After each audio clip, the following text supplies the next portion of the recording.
વડોદરા શહેરમાં ફરી મારામારીની ઘટના સામે આવી. કપુરાઈ પોલીસ સ્ટેશન હદ વિસ્તારમાં બે પક્ષો વચ્ચે અથડામણ. વૃંદાવન 4 રસ્તા પાસે આવેલ ગાર્ડનમાં થયો વિવાદ. ક્રિકેટ રમવાની બાબતે બોલાચાલી બાદ મામલો બગડ્યો. બોલાચાલી બાદ બંને પક્ષો વચ્ચે મારામારી શરૂ થઈ. મારામારી દરમિયાન એક વિડીયો પણ સામે આવ્યો. વિડીયો હાલ સોશિયલ મીડિયામાં વાયરલ થયો હતો. બંને પક્ષોએ કપુરાઈ પોલીસ સ્ટેશનમાં ફરિયાદ નોંધાવી. પોલીસ સમગ્ર મામલે વધુ તપાસ હાથ ધરી છે. વડોદરા શહેરમાં દિવસે ને દિવસે મારામારીની ઘટનાઓ વધારો થતો જાય છે. કઈ આગળ શું બનાવ બન્યો, કોના દ્વારા મારામારી કરવામાં આવી? મને તો યાદ નહીં નામ, પણ એક સરદારજી વાળો છે. મારા છોકરાને માર્યો એટલે મેં જોવા ગયો ત્યારે તો મને બી પકડી ગયો મારે.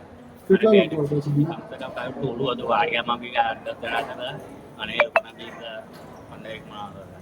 આખું વાડિયાના બધા માણસો થયા જ હતા અને મને મારા છોકરાને અને પેલા બેન પણ વચ્ચે એમને બધાને વ્યવસ્થિત મારી. તમારા છોકરાને ક્યાં ક્યાં બાજુ મારવાનું, શાનાથી મારવાનું? હાથમાં અને છાતી પર બેટે મારેલા.